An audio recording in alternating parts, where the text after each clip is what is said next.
Hello and welcome to Ebbie on Senior Living. I'm your host, Charles Ebbie Alfree III. Today I'm discussing sailing opportunities for seniors on tall ships with Captain Sharon Dounce of the Kalmar Nyckel and a Kalmar Nyckel volunteer, Anthony Bosworth. Welcome to both of you. I'm so excited to have you on the show today. Thank you. Thank you for having us. Thanks, Effie. Nice to be here. Great. So glad to have you both. So why don't we get started and tell people what the Kalmar Nyckel is. So maybe Captain Sharon, you can tell us a little bit about the ship and the organization so viewers know what we're talking about. Well, the Kalmar Nyckel is a recreation of a ship that was Dutch built in the 1620s, and it was Swedish owned by the city of Kalmar. And the original ship guarded the city of Kalmar, was in the Swedish naval force, and it was put into colonization of the New World and came right here to Wilmington, Delaware to trade with the Lenape people because they needed to obtain beaver pelts.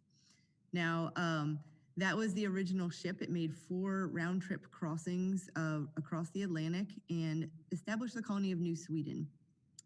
Now, the ship that we have today is a newly built ship. We're about 23 years old, and we sail up and down the East Coast in Wilmington, Delaware, in Newcastle, Delaware, and down as far as Norfolk, Virginia, and up to Cape Cod, Massachusetts.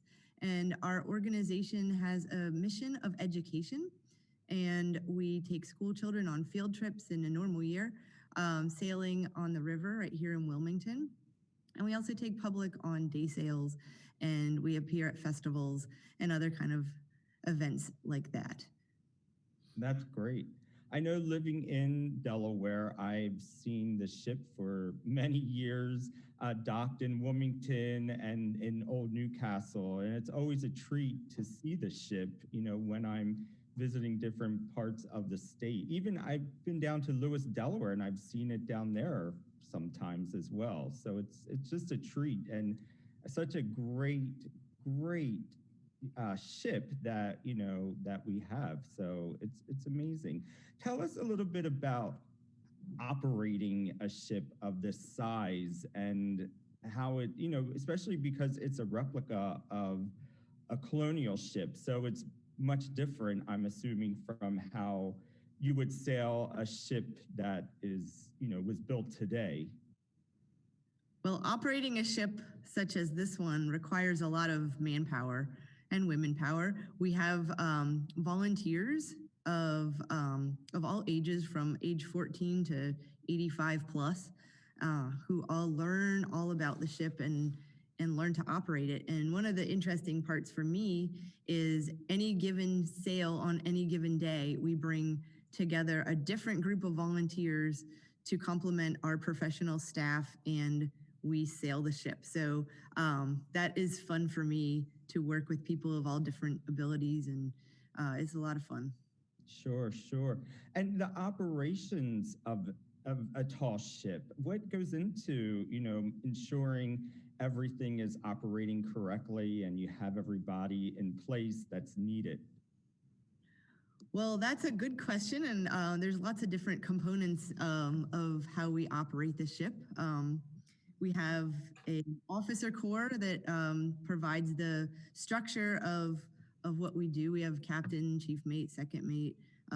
Ships have bosuns, engineers, doctors, carpenters. It goes on and on. Many different positions on many different ships are needed to keep them running. The navigational watch is really important. We stand a bow watch or a lookout. Somebody is in charge on every ship. Somebody is in charge to make sure that we are looking out and making sure that we are aware of any boats or navigational aids or any other hazards in the water or even on land, looking out for lights and lighthouses or whatever. So standing a navigational watch is important. Tony, you have lots of experience standing a navigational watch. Tell us about that. Well, sure. I was part of the first crew that was recruited in the late fall of 1997, just after the ship was launched, the new ship, and went through the first crew training class. So I became a member of the first sailing crew, even before Sharon started volunteering. So our captain at that time was Captain Hyatt, who taught these people that came from all different parts of life how to operate the ship and stand a night watch. As for instance, if we're at anchor, we'll have two people on watch and they'll take bearings to uh, lighthouses or lights that we know on land. And if it looks like the ship has moved, we have to wake up the captain so the captain can come up and decide what to do about that. But this will be my 23rd year sailing on Kalmar Nyckel, and it's really been a lot of fun. That's amazing. Amazing. What is life like out to sea? Because you go out, obviously, if you're sailing to other states, you're out to sea longer than you would be if you were just, traveling from, say, Wilmington, Delaware to Newcastle, Delaware, which is, not that far away from each other. Life at sea is really interesting because we don't stop at night. So you don't just finish your day and go to sleep. You have to continue to sail the ship in the ocean. We do that on our ship in 2 groups of crew. Some ships do 3 groups of crew. And basically the different groups of crew are called watches. And watches rotate through the day and night, through different tasks to operate the ship, set the sails, steer the ship, check bilges to make sure we're not taking on water. They do all of these tasks and they rotate around, and people take turns shifting around to these different jobs. On our rotation, that's how we do it. Some boats have smaller crews and there's less rotation. Some boats have large crews, but all boats have to maintain that lookout, and all boats have to steer. So that's one of the things that's pretty interesting. There's many different ways ships are steered. The old-fashioned, the basic tiller. Most people have heard of that. And the wheel are some ways people steer. There's also a device called the whipstaff, and that's kind of in between when they use the tiller and before they figured out a wheel. They had a big tiller extender called a whipstaff, and that is my most familiar steering mechanism. And Tony is my most familiar helmsman on the river. Oh, Tony, do you want to tell? I enjoy steering the ship, and I guess at least because I've been there for 23 years, I'm the most experienced, maybe not the best, but the experienced helmsman. And I really enjoy steering the ship in the river, because in the Christina River, it's quite narrow and there are a lot of twists and turns and drawbridges to go under. And the job of the helmsman is to follow the orders of the conning officer or the captain. The captain's usually the conning officer in the river. And it's quite a challenge, even after 23 years. But I was going to comment that out at sea, if we're heading on a voyage from Wilmington, Norfolk to Norfolk, we go out into the ocean. And our watch system, as Sharon said, we have 2 watches. During the day, we stand 6-hour watches. And in the night, we stand 4-hour watches. And you can see that a person that's doing this gets out of his or her normal life kind of rhythm. And that's one of the things I really look forward to get out at sea and get off my normal rhythm. I forget about everything that is happening at home, and I'm just focusing on standing that 6-hour watch or that 4-hour watch during the night. So when the person comes to wake you up at, say, 1 o'clock in the morning to stand a 1 to 5 watch or a 11 to 3 watch at night, it's quite different, but fun. Sure. And so, like, how long of a trip would that be, like, to go to Virginia? Like, how many days would that take from Wilmington? We usually take extra time to make sure that we have some fun sailing while we're getting where we're going. So we'll take 3 or 4 days to get to Norfolk if we're going the ocean route. And it's just amazing to be out there in the ocean, away from land, away from lights. The stars are incredible. Oh, The sure. sound, the sounds of the water lapping underneath the bow as we sail, sometimes fast, sometimes slow. But all of our cell phones are off and down below, and we don't touch them for days. And it's something most people don't experience anymore. Yeah, I mean, you're away from all the noise and life. How do you adjust to that, to not using? I mean, we're so prone to using our phones and, so connected all the time to everything that's happening. How do you get in the mind frame or mindset to be on a ship for multiple days and not having that connection? Well, first of all, they don't work, so it's Yeah. there's no cell phone signal in the ocean. But you have a task that you need to do. It is intense, it is constant, and you don't even think about your cell phone. You don't even look. There's there's publications that you can look up sunset. There's the GPS that knows sunset. Like there's things you can use on the ocean to get some of the basic data. People, check their phones. There's weather equipment. We can check the temperature the old-fashioned way with the thermometer.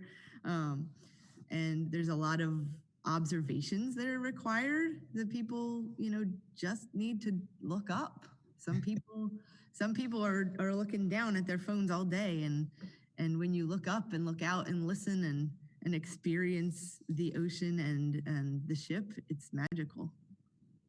And I'm just curious, any experiences that where you've been out to sea that were um, really exciting, or something you saw or experienced, or even maybe a little scary too? I mean, because when you're out to sea, there are storms. You never know, what could happen. So, either of you have any experiences of being out to sea that you could share? My favorite is finding whales off a stellwagen bank with a rainbow above the whole thing. So rainbow and whales, it was amazing. That's great. One of my most amazing experiences, I mentioned Captain Hyatt. He died in 2006, I believe, Sharon, and we buried his ashes at sea off the well, I was on a trip from Wilmington to Norfolk, Wilmington to Cape Cod. So I was on the ship a couple years later, and Captain Lauren, who was our captain at sea, pointed out that we were about to pass over the spot where we had buried Captain Hyatt's ashes, and we gathered around and were sharing experiences of being a crew under him, when all of a sudden a wave passed the ship and came in through a gun port and covered the deck with water. It was an amazing experience. It was as if Captain Hyatt said hello to us as we passed over his burial spot. That was something that I'll never forget. Oh wow, that is amazing, definitely. And also with life on the ship, about like sleeping and eating, and how do you deal with all that, especially because you're continuously moving? That's a fun one. Ships have all different ways of accommodating crew. Some ships have just a hammock that you sleep in. A modern ship may have a metal bunk or even a small cabin for each crew member. Some ships have bunks, like our bunks on our ship are wooden, and they're ornate, and everyone gets one. It's in a communal space. And even back in the colonial days, they didn't do bunks. They slept in the forecastle on deck on a mat. So there's all different ways that different ships sleep crew. It's pretty cool, but you do have to keep in mind that you need to pack light when you come on board, because you do not have a big closet to put all your stuff. There's no dresser where you can, unload all your stuff. If you bring a suitcase, you're probably sleeping with it in your bunk. There's not a lot of room in many ships to have a lot of stuff. So you have to pack very, very sensibly when you come on board. And what about like showering and using the facilities, as I will call it? Well, if you were on a colonial ship, the facilities were going out to the front of the boat and doing your business way out in the front of the ship, and it would just naturally take care of itself. On a more modern vessel, a vacuum system is used, and we do have 4 different heads on board the ship. Other ships have, different ways to have bathroom facilities. If you've ever been on a ferry or something like that, you know that there are marine sanitation systems that seem almost like the one at your house. So the wide gamut of different ways that marine heads are used. Sure. Can I talk about how we eat on the ship? Yes, We please. actually eat quite well. If we're on a voyage down to Norfolk or up to Cape Cod, we normally have 22 or 23 crew. So that would mean a captain, a chief mate, a second mate, and then 19 volunteers, people with blue shirts. Some of these people may never have been at sea before. Some of them may get seasick. In fact, a lot of them get seasick. But nobody kids them about getting seasick. We all have been seasick at one time or another. When it comes to mealtime, because we're divided into a port and starboard crew, one's on watch, one's not on watch. Each meal that's cooked by a paid chef. We have a guy named Greg who's a really good cook.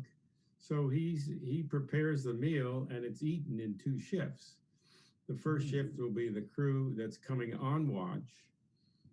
And then when we get relieved from our watch on deck, we go down and eat. And if it's in the evening, then we'll hit the sack and try to get 3.5 hours sleep before our next watch. And before we come up and relieve the crew that's on watch. So we have breakfast, lunch, and dinner, but it's served in 2 shifts. Okay, that's great.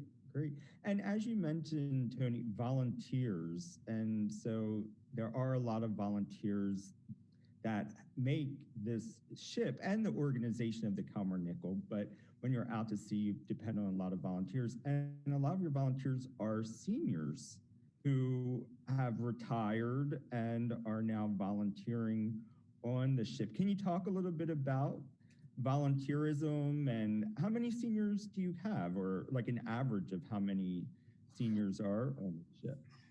Well, I guess, Sharon, during the year, we have about 150 volunteers in total that are qualified by taking a refresher course or just having finished a crew training course. And we sign up for a particular sail. So as I said, a sail at sea, which might take a week from Saturday to Saturday. There'll be 19 of us, and I would guess that a third to a half, maybe more, are seniors. As I told you in our pre-conference, we do maintenance during the winter, and during the week, it'll be retired people like me who are coming in work, and on the weekend, we'll have maintenance hours where those that are working can come and get their volunteer hours in. We all normally have to get in 40 hours of volunteer work to qualify to sign up for a sail.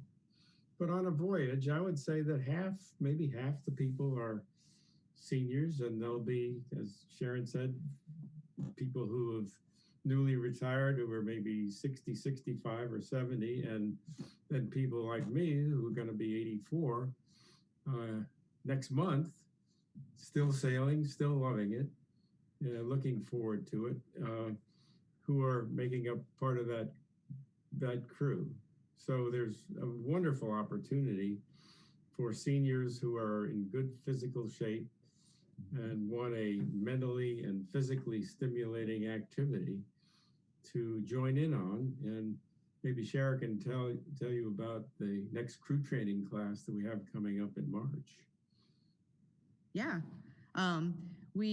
Each winter we do a training on the Kalmar Nyckel where volunteers can learn how to sail the ship. The class is open to age 18 all the way up to however old they want to be, as long as they are able to move safely about the ship and perform duties required on the ship. No one is required to climb the rigging. That is not required. But simple tasks like climbing a vertical ladder. When you're on a ship, you want to make sure you can escape from down below on the ship. So those are some of the physical skills that are needed. And stairs, there's stairs on the ship up to different decks, and you kind of have to almost climb up to one of the decks with an imperfect set of stairs. But each winter we train a new group of people. We do have youngins as young as 14 years old. 14 to 17-year-olds can do this with a guardian or parent that come along with them to the class. And this year's class starts on, it is March 6th, and it goes through May 8th. And it's going to be an interesting new variation we've never done before. It's going to be about 1/3 virtual on Zoom, and it's going to be about 1/3 small mentor groups. So just maybe three people, 4 people will get together and practice knots and line handling and safety equipment and finding it on the ship, and some things that you just need to be here to do, but I don't really want to do in large groups this year with the pandemic still happening.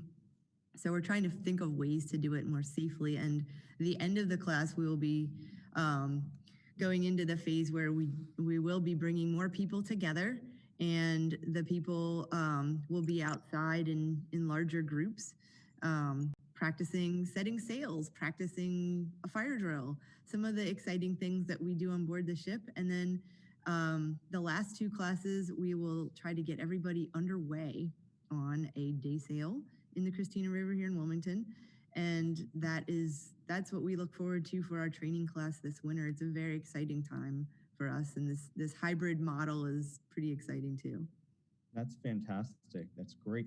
Well, one of the things you mentioned that I think is so great about volunteering on the ship is the intergenerational connection that your volunteers have. So you have seniors, but then you also have young people, and so they can connect and talk about what life was like, back in maybe the 60s, 70s, compared to what life is like now. And if they're out sailing, the great thing is they don't have their phones, so people have to talk to each other, which I think is great. I don't know, is there anything you could, speak to that? Well, I think one of the most wonderful things about this organization, the Kalmar Nyckel Foundation, is the volunteer interaction. It's a community. It's a wonderful group of people. I've met people I would never have met in my previous life. I've met a rocket scientist. I have worked side by side with doctors, with Sea Scouts, with teachers, all different types of people, tradesmen, electricians, just really interesting groups of people, professionals and youngins, and just a really cool group of people. And when they all come together on the ship, we are all equal as far as the deckhands are all, counting on each other. The 14-year-olds need to do the duties the same as the 30-year-olds and the 60-year-olds and the 70-year-olds, but it's a lot of teamwork. So we all work together, we make it happen, we help each other out, we get to know each other, and we work together. It's probably everybody's favorite thing about the organization. Sure. Being together. That's great. Tony, I don't know if you have anything you wanted to comment about that? Well, I being the age I am, I have grown grandchildren, But if you think about it, if a young person joins the crew now, if they're 14 years old, they're like a great great grandchild to me. But there you are on watch at 3 o'clock in the morning, and you're standing watch with a 14-year-old girl or boy, and you get a different view of life than you would have even from your own grandchild. So I think this intergenerational thing is one of the biggest positives, along with the fact that you're working with a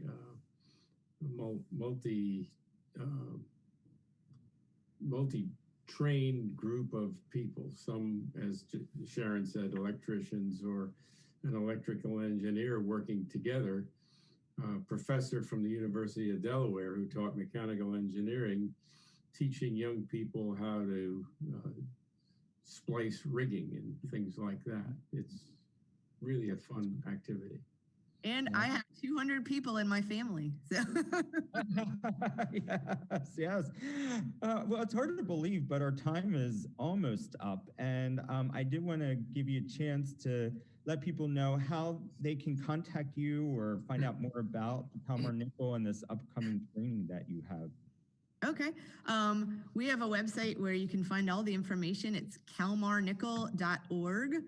And it will guide you through the sign-up process. We're starting in early March, so we're trying to get the sign-ups mid-February so that we can get materials in the mail and get everyone what they need to get started.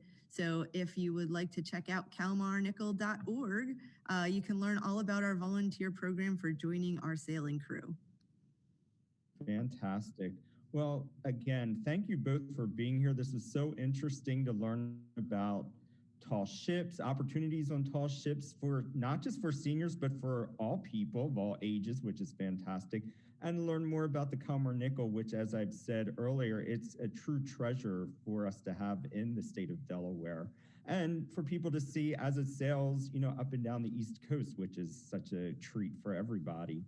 And so thank you again for being here. And I want to thank everybody for watching today. And we'll be back again next month to discuss another topic that seniors and people who love seniors will find very interesting. Thanks again, and stay well and stay safe.